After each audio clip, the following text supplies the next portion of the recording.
Welcome along to 98 Not Out. Remember to spread the word, tell your friends, subscribe. And today we are talking about the ICC Champions Trophy.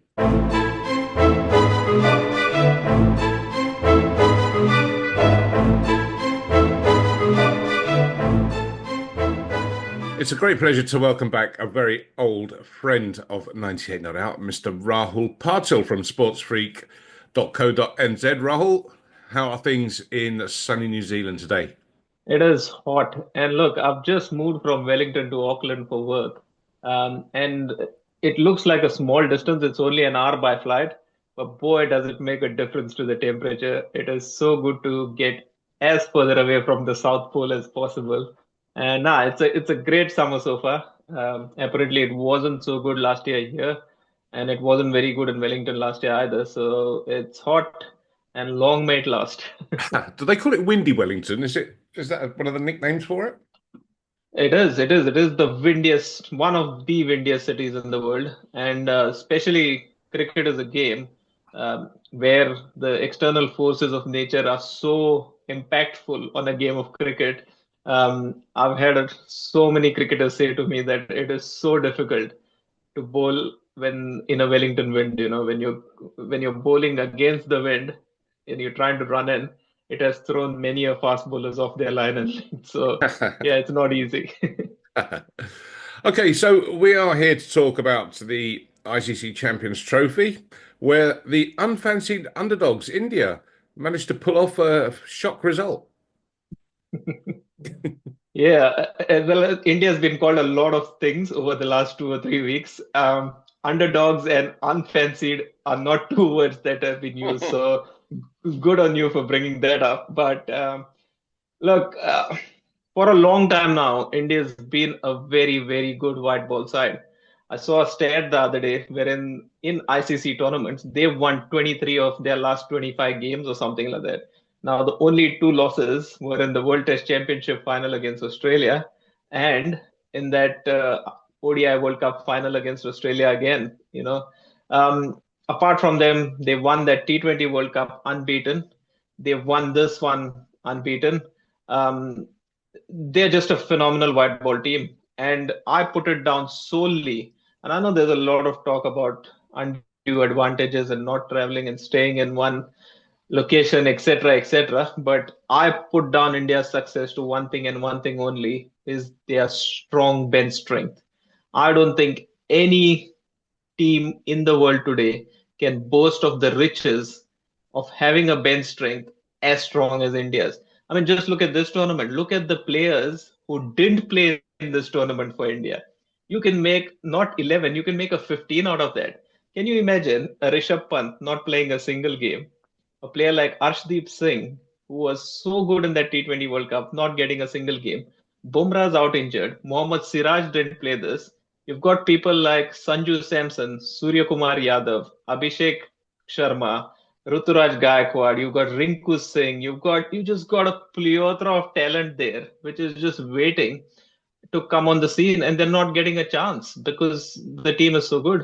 Um, I think world cricket, if they really want to take positives from India, that is one positive they should take is to build that brain strength so that uh, when the time comes and there are going to be injuries, the calendar is full. It's relentless. You're playing three formats. You're playing franchise cricket. There are going to be injuries. Who comes and takes that place is going to make all the difference in world cricket. Let's look at the final itself. There have been some fairly forgettable games throughout this tournament, but I think probably the best game of all was saved till last. It was a very closely contested game in the end. Yeah, I mean that's what you get. Uh, People who watched India New Zealand contest over the last few years will realize that New Zealand does run India, give India a run for its money because they went to India in that Test series. They beat them 3-0 over there. They've beaten them in that 2019 World Cup in the semi-final in the UK.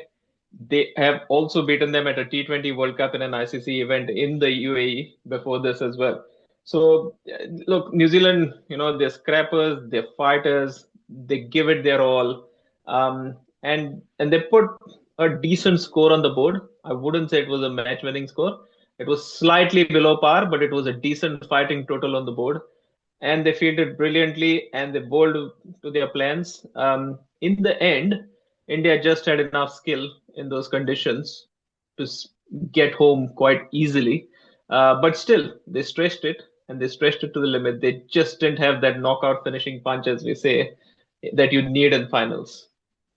I think one of the things is that we're all a bit spoiled by watching too much T20, and you forget that 50 over cricket is a bit different, and you might have an explosive start. But for me, the key part of each innings is that middle section, and it's how you handle it.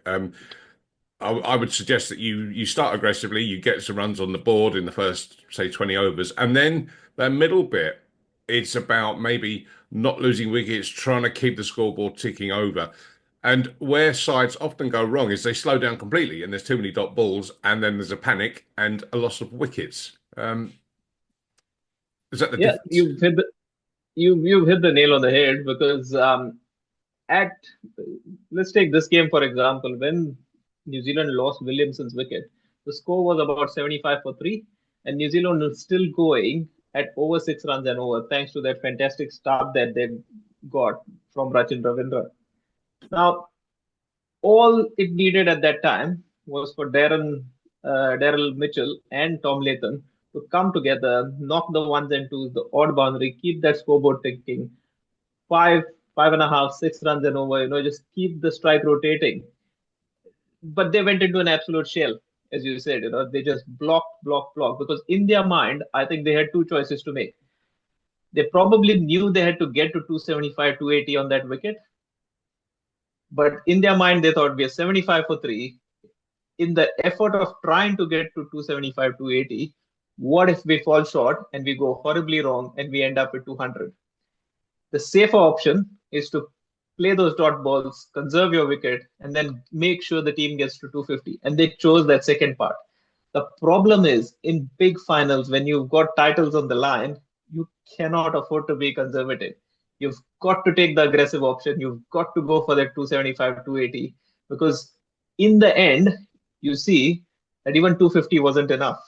So if they had to be bowled out for 200, trying to go for 280, they would have lost, which they anyway lost. So yeah, I hear you. Like they should have been more aggressive in that middle bit, and those are those 25, 30 extra runs which they missed in the end. I think there'd been a difference. Looking at Dubai Stadium where they played, it's more suited in dimensions to T20 cricket. Do you think if the final was played on a more traditional sized venue, that you're more used to seeing in this format, that maybe things could have been different? It's not a small ground by any stretch of imagination, and especially if you look at the ground sizes in New Zealand, compared to those ground sizes, the Dubai Stadium's pretty decent. Yeah, there are some other grounds around the world which have bigger boundaries, and like the MCG for that matter, or if you look at the Optus Stadium, or if in a couple of venues in the UK, they do have longer boundaries. But I really don't think, I mean, for a ground that about 35 to 40 out of the 50 overs were bowled by spinners, you did get a lot of sixes hit of the spinners looking at the size of the ground. Most of the sixes came of the fast bowlers because those were the ones that had the pace on the ball. Yeah, I don't think ground size would have made a difference. I don't think if it would have played anywhere else, it would have made a difference. If, yes, the deck, it was slow, it was sluggish. If you had a faster wicket, you would have probably got a 300, 320 game. But then again, India would have also batted on the same wicket, and you'd probably get a similar result. Okay. So congratulations to India for winning another white ball trophy. As you say, it's been quite a run of form in white ball for them. Obviously, I need to address some of the questions that have been asked around the world of cricket, and namely the fact that India, should they have just boycotted this tournament if they weren't prepared to play cricket in the host nations, Pakistan? I think it's quite a tricky situation for them to be in. And I'll say this, and I might get a lot of flack for it, but if they're not in the tournament, there is no tournament. And the world knows this. Yeah. So there is a lot of pressure from the ICC on India to play. There's a lot of pressure on the ICC from the broadcasters wanting India to play. When the broadcasters sit with ICC to negotiate their deals for a certain period, they will look at how many ICC tournaments are there. They look at everything, how many days of international cricket, how much of it is T20, how much of it is ODI. But there are two things that they ask the ICC every single time. They say, how many days of Indian cricket are you giving us? B, how many days of Virat Kohli and Rohit Sharma are you giving us? Now, this might be the sad truth, but it is the truth. And, so for India to turn around and say they were never going to Pakistan, they've been saying all along, we're not going. The ICC left it to the last moment to get this mess sorted because it should have been sorted a long time before it came to the last 2 weeks. It was, I think, 2 weeks before the tournament started, we knew that India is going to play all its games in Dubai. Why did they have to leave it that late? There was never a chance that India was going to Pakistan. So I think there was no way for India not to play. They couldn't boycott it because there would have been tremendous pressure, and the ICC would have faced severe losses as far as revenue is concerned if India was not playing because you just wouldn't get the eyeballs on the tournament. India had to play, but I also believe that to make a tournament fair for everyone else, they should have come out with a better formula of where India is playing. They could have probably organized it on 3 different venues for India. You had Sharjah there, you had Abu Dhabi there, you had the stadium in Dubai there.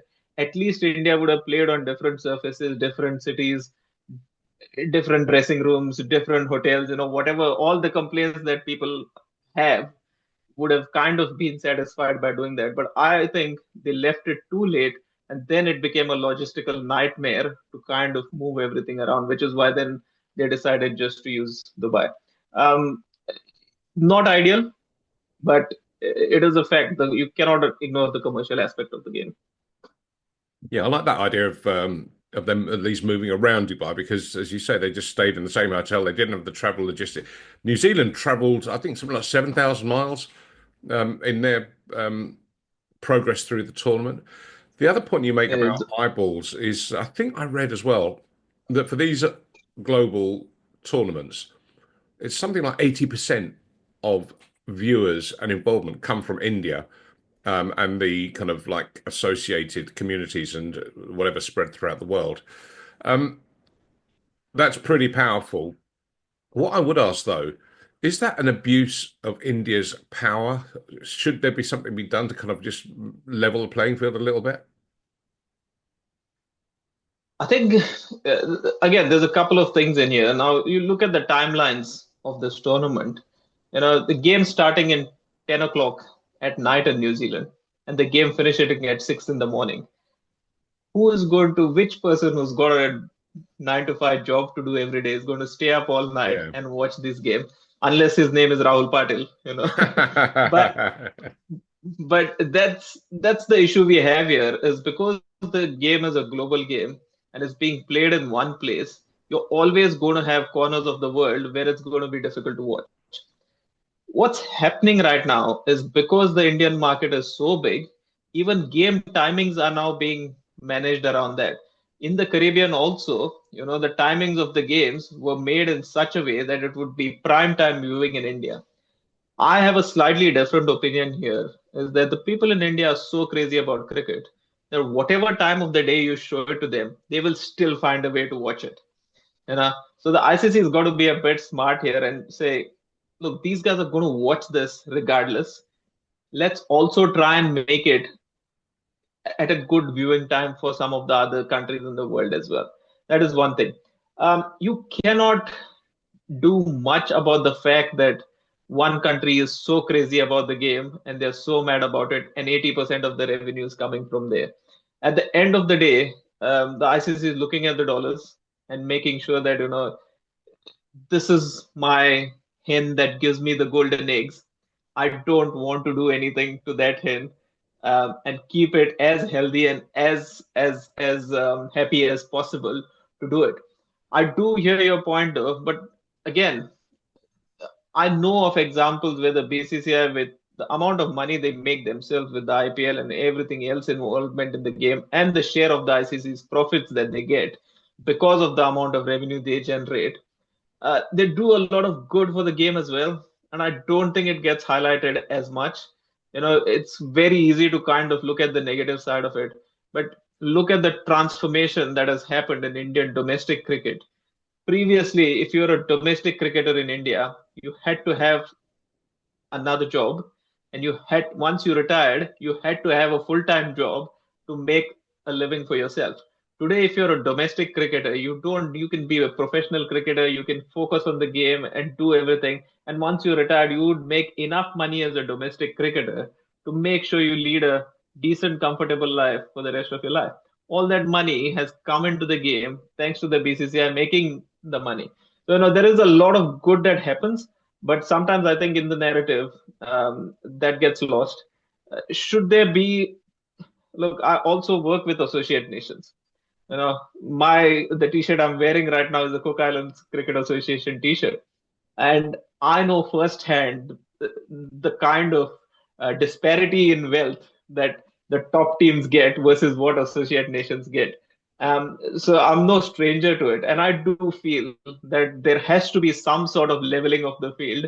I mean, if the ICC's aim is really to grow the game, and if they have the vision that every country in the world should play this game, they've got to make it more feasible in corners of the world and distribute that wealth slightly better. Yeah, that's a good point, and that's been an argument that's ongoing and been going for a while now. But yeah, they really do need to be spreading the game and make it more accessible to many more people.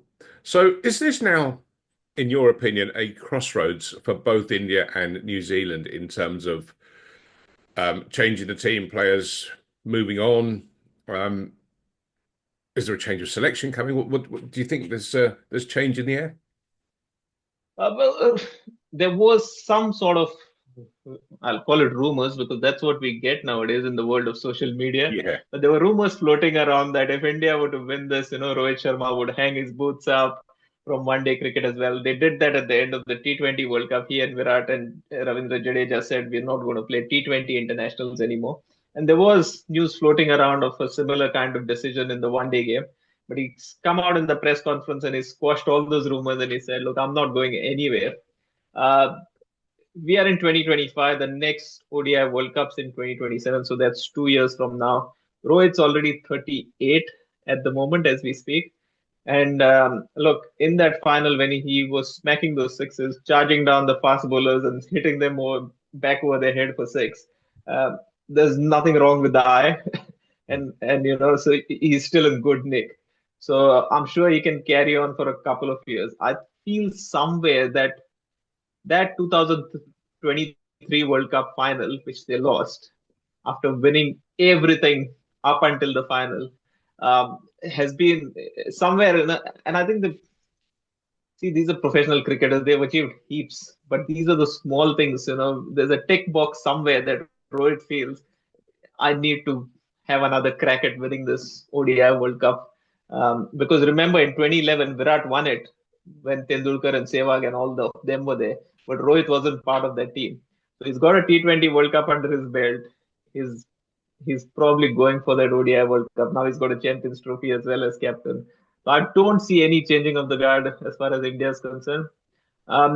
New Zealand, on the other hand, is going to be quite interesting because a lot of our players are currently refusing to sign central contracts, and they are saying we'll choose when we want to play for New Zealand. And the boards also had to kind of allow them to do that, because what do you do? Kane Williamson said that very recently. We've had others like Lockie Ferguson. Trent Bolt was the one who started it all. So we are at that stage where franchise cricket is really affecting. Being a country of 5.5 million, it's not like a player pool is very big. So we really can't, are not in a position to say to players, you choose one or the other. So yeah, it will be interesting to see what happens. I still feel though that most of the core still has another ODI World Cup in them. Southee's gone now. Tim Southee's gone. Trent Bolt's gone by. There is a new crop of fast bowlers coming in. Matt Henry is finally getting his kind of due that he should have long got. So I think all of them still have about one more World Cup in them, which is in 2 years' time. So no major changes there as well. Good, good. I'm going to ask you a loaded question now because I've just watched an interview that you gave about. So we talked about the giants, India, and we know the population and the eyeballs and everything else and the financial might compared to the tiny, tiny speck in the South Pacific of New Zealand. But yet New Zealand outperform massively, particularly in white ball tournaments. They do so well in finals. Um, and but it's a different story in bilateral series. I'm keen to hear your thoughts on why there's such a disparity in form. Yeah, that's a very good question. And I spent a lot of time following the Black Caps, so I've got a good. I spend a lot of time with the players, and I try to read their minds and see what's going on. But yeah, there is, and the results talk for themselves. I feel, and this is just my take on it, is that I think when it comes to world tournaments, we are playing a different team every time, and we plan well, we execute well. Kiwis by nature very sincere and hardworking. So we really put our efforts into scouting the opposition, looking at their weaknesses, making plans, sticking to those plans. Everybody, the buy-in is there from all the players also, and we catch people by surprise. When we go to these tournaments, we actually catch other teams by surprise and outplan them and outthink them. When it comes, and it also helps that when you go for for ICC tournaments, you're normally playing on good wickets. So that also helps. Come bilateral time, what happens is you're playing the same team over and over again. And I think part of the problem is that once teams get used to us, there is no um, variety in our bowling attack to kind of keep surprising people. Now, if you look closely, we don't have a leg spinner. We've got Ishodi, who's been playing for New Zealand for a long time, but he really hasn't set the world on fire, which every other team has a good leg spinner. You talk about Adil Rashid, you talk about Kuldeep, you talk about Abrar with Pakistan now coming up. Every team kind of invests in one leg. There's Zampa for Australia. So now every team has a leg spinner, but New Zealand doesn't seem to have that. Mystery spin is another area which New Zealand doesn't have anything or anybody to do in that. The likes of the Sunil Narayans of the world, the likes of Varun Chakravarti for India, for that matter. You know, things that can catch oppositions by surprise. You don't have an out-and-out express fast bowler as well. Matt Henry, Kyle Jamieson, Will O'Rourke are all around that 135, 140 mark. You don't have the 150 plus like the Jofra Archers of the world, or you don't have the Mark Woods of the world that you guys have. So once you start playing bilaterals and the opposition knows what you are bringing to the table, it's very easy for teams to start, plugging holes in that and finding ways and means of getting around it. The other thing I don't think we've done very well recently is we've not read pitches very well. And when you don't read a pitch properly, we've not selected our best 11 for that surface. This is something that we were very good at in the past. We used to read pitches really well. We used to pick utility players who used to be given a role and they knew their role and they would do it to an absolute T. This is the time of Stephen Fleming when he was captain, limited resources, but he was a brilliant captain and a tactician and he used to get the best out of his players. But off late, we've not done that. We've not selected well. And picking players in form. Recently, when New Zealand won in India, Will Young was the man of the series. Then New Zealand comes back home and plays a series against England and doesn't pick Will Young in that series at all.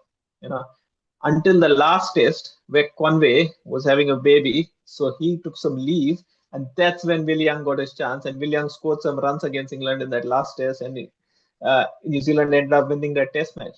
So things like this, really affect the way we've performed in bilateral cricket. But there are 2 or 3 reasons why I feel not selecting well, not reading pitches well, and the fact that we just don't have enough variety in our team to kind of keep catching the opposition by surprise is why I feel we don't do too well. Okay. Right, just to wrap up, now you mentioned earlier on that you're resplendent in your Cook Islands t-shirt. Um, just remind us all what your involvement is with the Cook Islands.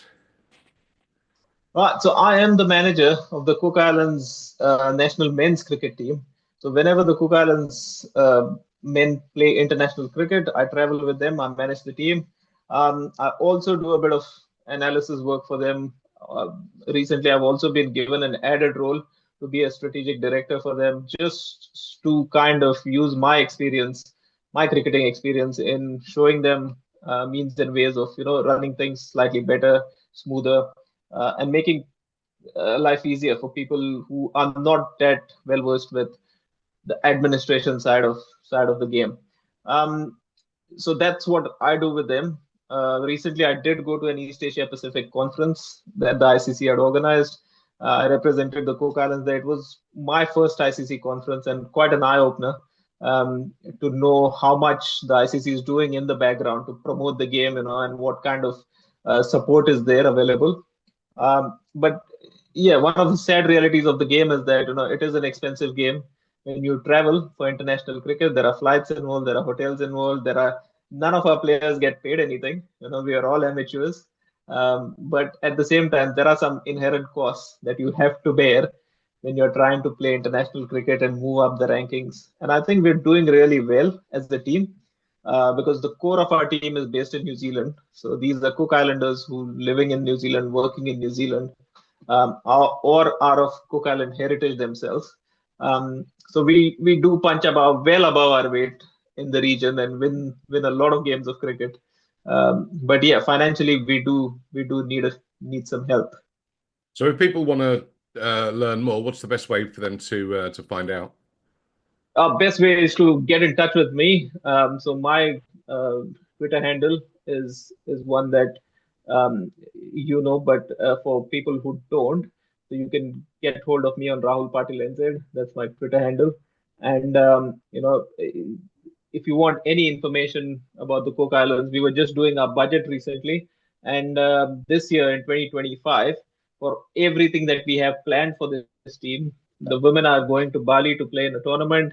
They are also taking part in the East Asia Pacific World Cup qualifier in Fiji. So we've got two tournaments for the women.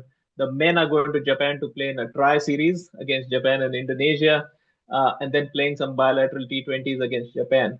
So to do all of this, currently we are about 40,000 New Zealand dollars short in our budget, which obviously we need to fundraise for and find some sponsors. So yeah, big shout out to anyone in the UK who's interested in the game of cricket, is interested in making sure that the game of cricket gets promoted all around the world. Please do get in touch via Twitter, or if you want to email, you can email me as well. My email is rahulpatilenz@gmail.com. You can email me on that and talk to me about what we could be doing together for Cook Islands cricket. Repeat that email again a bit more slowly. It's first name Rahul, Rahul, Patil, PATIL, @gmail.com. Perfect. Well, I would strongly suggest people to make some inquiries. It's doesn't sound like a lot of money, but it is enough to make a difference to the Cook Islands. Rahul, fantastic to talk to you as always. Many thanks for giving up your time, and look forward to speaking again soon. Always a pleasure, Darren. Thank you so much for the opportunity.